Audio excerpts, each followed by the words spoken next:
Welcome to this episode on the Health and Happiness Show, where it's my mission to change your mindset so that you can live a healthy and happier life. So sit back, relax, and enjoy the show. Let's go.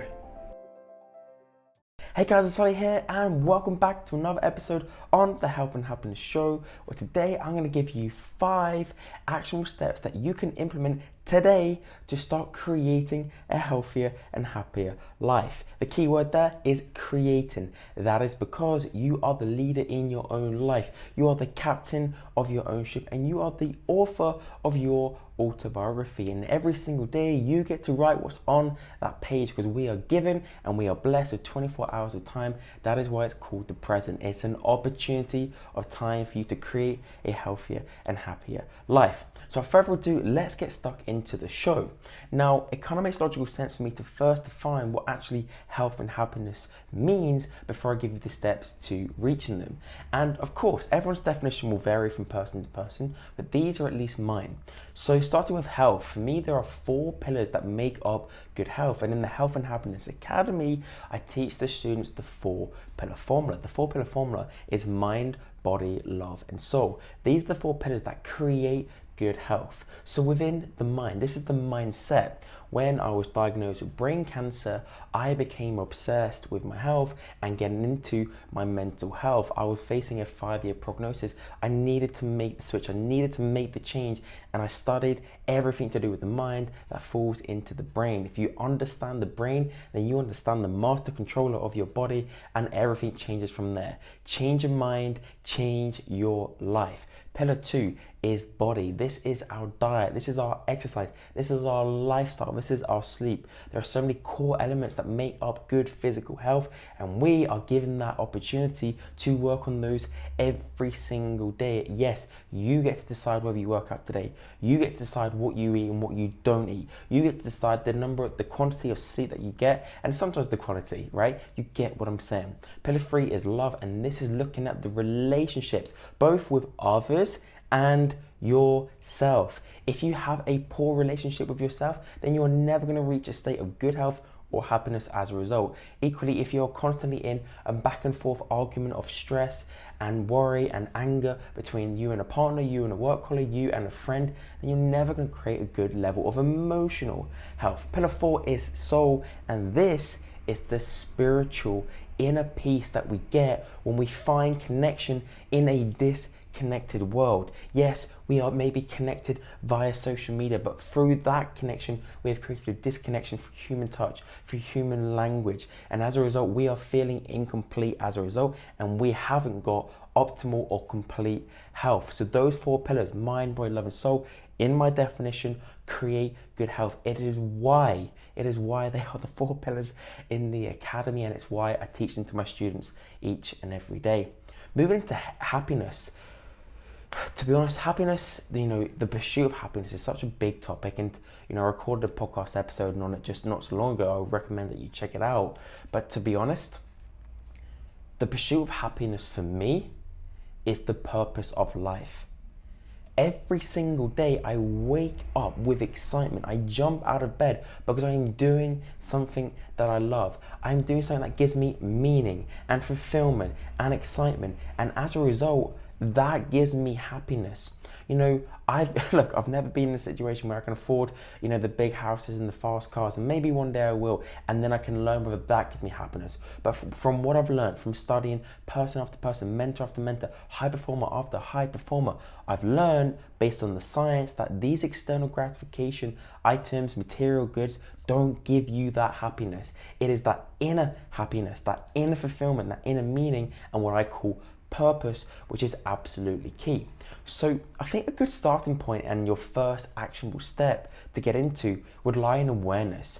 Most people aren't actually aware of whether they're happy or not and whether they're healthy or not. Yes, most people are aware, but some people aren't, in a sense of, okay, they're aware that they want to lose a few pounds, but they're not aware actually just how sluggish and rubbish in energy that they have, because they're eating processed and refined sugars all day long, right? Or because they haven't had, a good quality of sleep the night before. It is this awareness that we're not usually aware about falling into the conscious and the subconscious, which is absolutely key. You're consciously aware that you know you need to eat better, and you know you need to move more, and you know you need to get to the gym, but you're unconsciously aware of all of the bad habits that have accumulated over the last decade. You're unaware of the emotional trauma that's deep within you as a child because of the neglect, because of the lack of attention and care and compassion. There are so many levels that fall into awareness, and we're not aware of most of them. So awareness falls into both that conscious awareness, consciously becoming aware of what steps you need to take to create better health and happiness, and B, tapping into the unknown. In the best way, the secret to tapping into the subconscious lies within meditation, and as we call it in the Health and Happiness Academy, it's actually soulfulness, or thinkertating as you like, whereby you're really tapping into the power of visualization, the power of thought, and actually taking time to step back, to slow down, and actually dig deep into your soul. The mind may control the soul, but the soul controls everything from energy to feeling to emotion and everything else in between. So there's a lot to say here, but awareness is this first step. But Ollie, how do you become aware of the unaware? Good question. It's hard, right? Because it's unaware.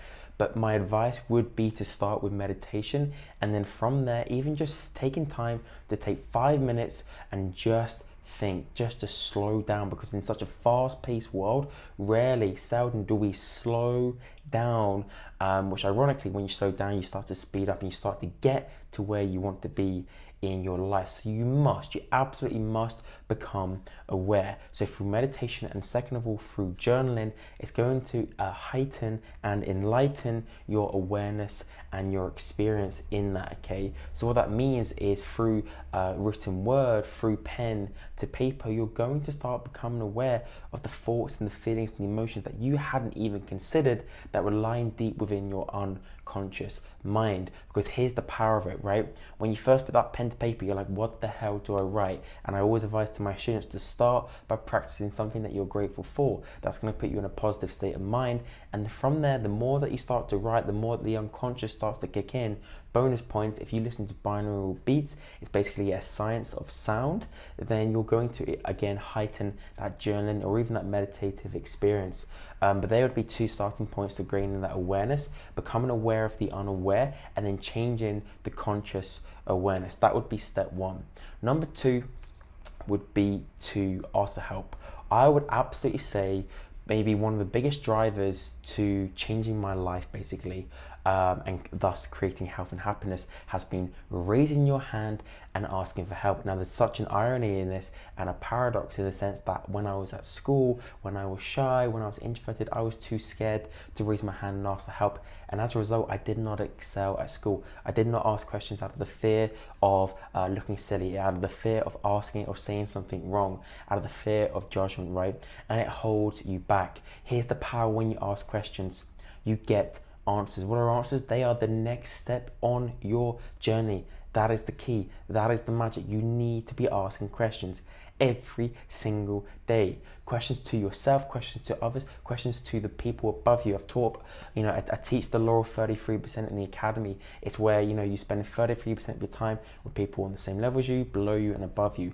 And it's asking these questions based upon those percentages, which are going to start to turn the needle and move you to where you want to be. But you need to ask for help. I am currently working with a handful of mentors in my life who are getting me to where I want to be. How am I doing that? I'm asking for help. I'm investing in myself. That's what it comes down to, right? I'm never going to tell someone where to spend their money, but let me tell you this: when you start spending money on you and your actual self development, guess what happens? Your life changes. You start opening doors that you never even knew existed. Your eyes have opened, your awareness has expanded. This is the magic, right? So raise your hand and ask for help. Let me give you a few examples, right? When I was diagnosed with cancer, it was the scariest and hardest, difficult period of my life, right? And I was stuck and I was lost and I was scared, which is exactly why I raised my hand and I asked for help. What did I do? I put out a Facebook post, which took me 9 hours. It was on a Sunday. It took me 9 hours to post. I used the Apple, for those who've seen it, for those who can remember it. I use an apple and use the analogy of the apple, where when I dropped the apple in the video, the apple began to bruise, and that was simulating and as the metaphor for my brain tumor. My brain was beginning to rot more and more and more like the metaphorical apple. I raised my hand and asked for help, and it, without a doubt, not only changed my life, it saved my life. Because the moment that I did, the next day when I was in the gym, I was waiting by the banister, waiting for a client, and a gym member came up to me, a gym member who I'd never even spoken to once in my life. She gave me a number, and it saved my life. And now we don't need to go into that, and we can go into that in another story and another podcast. But the point is this: should I have not put out that Facebook post, should I have not raised my hand and asked for help, then this lady would not have only just given me this number and changed my life, but she would have saved my life. That is the power of it. So let me tell you this on that note: if you are struggling today, if you are not where you want to be today, if you have goals that you aspire to achieve and you want to achieve them, but there's something holding you back, i.e. your mindset, then let me be that person who helps you. And what I want you to do is I want you to reach out to me with the words podcast 19, and I will help you, because that is my commitment to you. That is what I'm committing my life to doing as part of my purpose and my bigger mission, is helping people like you. Because let me tell you this: once you raise your hand and ask for help, everything changes. People come into your life that they were never there before, that you needed. You know, those doors open up, the opportunities arise. This is the power of it. I believe that is a large part of human connection, is when you start raising your hand and you start asking for help, right? As you can see, I'm pretty passionate about this. Let me give you another example, right? I have so much gratitude. Every day I have gratitude, I practice gratitude, either mentally or physically in my journal. And there is one mentor who I want to thank in particular. That man is Chris Spearman, because 6 months ago, at the time of this recording, none of this existed. Not the podcast, not the Health and Happiness Academy, and even to a certain extent, my health and happiness. I was in a darker place at the start of the year, and then I was like, I need help. I need help to get to where I want to be as part of my mission, as part of my purpose. And I reached out to Chris and said, Chris, will you help me? 6 months later, and that man has changed my life. He has given me the opportunity to currently working with over 20 students in the academy, an absolute lifelong dream, because I am now helping them achieve their health and happiness in their life as a result of that man helping me. So Chris, thank you, brother, because you have changed my life, and you now give me the opportunity every single day to change others. So that is another example, right? Even when I did my photo shoot back in 2018, which, by the way, accountability, I'm going to be doing another photo shoot by the end of the year. This is accountability, the power of accountability. What have I just put myself in for? When I did my photo shoot last time, I worked with a coach. Why? Because I understood the power of help. I understood the power of help measured across the guidance, across the support, and as I just said, the accountability. So that when I wanted to give up, I couldn't give up, because I was accountable, because I had the help from a mentor, from a coach that was already there. Same again, if you need that help, if you need that accountability, reach out to me. Podcast 19, I will know what you are talking about, and I will help you, my friend, because we all need it. We absolutely all need it. I am obsessed with, since seeing the value in asking for help has had in my life. Every single day I'm asking questions. Every single day I'm looking at how I can get help from others to get me to where I want to be. Because here's the thing, that isn't selfish. That is them serving you so that you can serve others. That's the ripple effect. That's the compound effect of when you also help, you actually become a healthy and happy person. So right now, let's say hypothetically you are in a relationship which you're just not happy in, and it's not the partner, it's not the work, you just don't know what it is. You're just not happy or healthy in yourself. And as a result, the relationship is breaking down. You're miserable at work, your performance is going down at school, whatever it is, right? When you ask for help and you get the help from a coach or mentor, let me tell you what happens.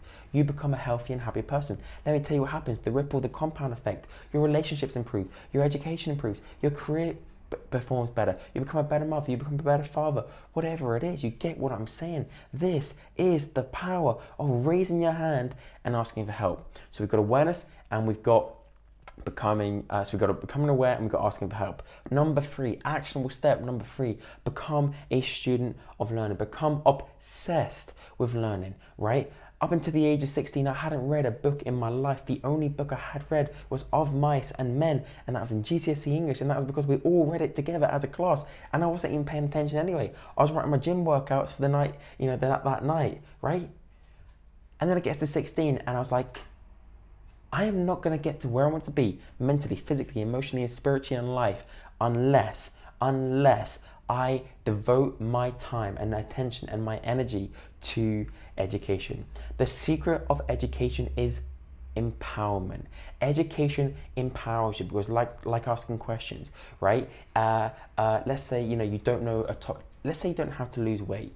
You then go on a course, you then read a book, you then start working with a coach who educates you on weight loss, on any said topic, right? And guess what happens? You now know how to lose weight, and you now know how to keep it off. When people say to me, Ollie, how are you, so positive? Ollie, how do you know so much about the mindset? That's because for the last 8 years, I have devoted every second I have to studying the mindset, even more so the last 3 to 4 years after my cancer diagnosis, when that was really with the brain, and that took my learning and my education to a whole new level. But everything from psychology to motivation to willpower to discipline to energy to habits to performance to nutrition to science to brain neurochemistry, everything in between. This is what's changed my life. And that's come from books, courses, seminars, mentors, you name it. I've invested tens of thousands of pounds, and it has been an investment because it has allowed me to now help, hundreds, if not thousands of people through my clients and through my content, which is now having a bigger effect. And that is the reward for me. So it's very much one of those, you need to become a student of learning. That is why I called the Health and Happiness Academy an academy, because I wanted these students to become a student of learning, a student of self-development, a student of creating a healthy and happier life. Because once you learn how, everything changes. The academy is an education-based experience, and that's why when the students come in, they are uneducated, and by the time they leave 16 weeks later, they are educated. That's the difference. Education is key. Why do we go to these mentors? Because they're educated. Why do we go to a doctor? Because they're educated in medicine. Why do we go to the tire place? Because I don't know how to change the tire, so I take it to the guy or the girl that knows how to change the tire. This is not rocket science, right? If I want to start learning how to change the tire, then I'll do that. But give me a break. I've got enough to focus on at the moment. You get what I'm saying? So we've got awareness. We have asking for help. We've got becoming obsessed with learning. Number 4 is to discover your purpose, okay? I think part of life's beauty is going on a journey to discovering your life's purpose. Some of us find it and discover it at an early age, whether, say for example, we've got some of the great sportsmen and women, we've got the Lewis Hamiltons, the Roger Federers, the Andy Murrays, whoever it is, right? It doesn't matter. These are the athletic greats who have discovered their passion, i.e. their sport, at a young age. Maybe it's some of the entrepreneurs of the world, the Mark Zuckerbergs founding Facebook at 21 or so, or the Elon Musks, or the Richard Branstons, or the Warren Buffetts of the world. It doesn't matter, okay? What matters is these are the greats and some of the lates who have found their purpose through entrepreneurship or athletics or through performance or through being a role model. You got some of the Barack Obama, Oprah Winfrey. There's just so many. The late Steve Jobs. All of these icons and these titans in their field, they have all got to that stage through discovering their purpose. How can we discover our purpose? Please go back and listen to The Pursuit of Happiness, where I go into there. Because let me tell you this, once you discover and you find your purpose, you find and create infinite happiness in your life. And that doesn't mean to say that every day's sunny and happy and amazing. Everyone has their challenges. I have challenges every single day. But the difference is I have a reason to get out of bed in the morning. I have a reason to not hit snooze when the alarm clock goes off. I have a reason to show up, and I have a reason to get excited, and I have a reason to serve other people. When you find that meaning, when you find that purpose, you have fulfillment and you have happiness. It is magic. Okay, number 5 would be to understand life's most important lesson. I learned this 3.5 years ago when I was 21 years old and I was diagnosed with brain cancer, given a 5-year prognosis. I was told, Ollie, you've got 5 years, the brain tumor is inoperable, live your best life, right? Pretty much that's what my consultant said to me in a nutshell. In that moment, I learned the value of time. Time is limited. So please, please, please stop wasting it. If you are not living your best life, then start living your best life by making the pursuit and the promise to yourself today, in this moment, listen to this podcast, to live a life of greatness, to live a life of legacy, to serve and help others, to serve and help yourself before others, to create, a family and create memories and create happiness and do what you've always wanted to do. Because let me tell you this, when you're given 5 years to live, you no longer give a flying duck about all of the stuff that doesn't matter in life, all of the bills, all of the stress, all of the finances, all of the worries, all of the anxieties. You start taking action and you start living your best life, because the real tragedy isn't dying after a 5-year diagnosis. The real tragedy is living a long life of regret. That is the difference. I would rather, hand on heart, die when I'm 26 years old, my statistical prognosis, than I would 85 years old, miserable, unhappy, and saying the 2 words that I refuse to say when I get to my deathbed, that are, I regret. Do not live a life of regret. Benjamin Franklin once said, most people die at 25, but they aren't buried until they're 75. Most people die when they're 25, but they are not buried until they're 75. Do not be one of those people who go through school, who go through college, who go through university, and then die, and then get complacent, and then stop living.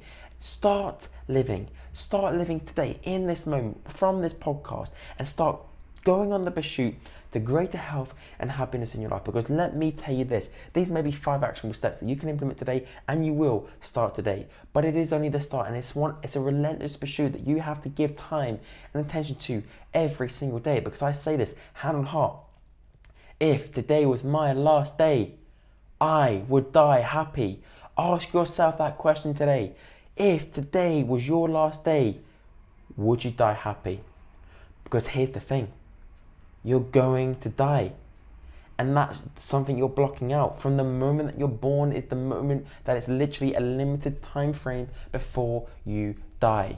When you are on your deathbed, if that was today, would you look back on your life and smile, or would you look back on your life and say, I regret?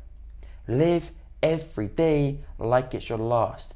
Do what you want to do. Create the memories that you want to have. Go on the experiences that you want to enjoy, and live a life full of health and happiness. I hope these 5 actionable steps have been a starting point for you in this episode. If you action those 5 steps, I promise you, you will be well under your way to creating a healthier and to creating a happier life. And finally, I want to give you an open invite today to book a free coaching call with myself like this, one-to-one, where I will help you map out the plan, the goals, the strategy that you need in your life to get to where you want to be. That is my commitment to you. All you need to do is go podcast episode 19 in my Instagram DMs or to my email address, and I will help you. I will do whatever it takes, because that is part of my mission. I don't do this for anything else. I don't do this for money. I don't do this for fame. I don't do this for anything else. I do this to help and serve others, so that when I get to my deathbed, I will die resting in peace, knowing that I gave all that I could give and I served all that I could. That's the power of it. Reach out to me today, Instagram, Ollie Jowett. Reach out to me on my website, olliejowett.com, or email me, and I'll drop that below. And just reach out, podcast episode 19. Finally, right? Health and happiness in your life, okay? You are one decision away from having health and happiness in your life. That is a saying that changed my life, and it's one that I want to change yours with. Make that one decision today to reach out to me and say, Ollie, podcast 19, work your magic. What are you waiting for? Until next time, stay healthy, be happy, take care.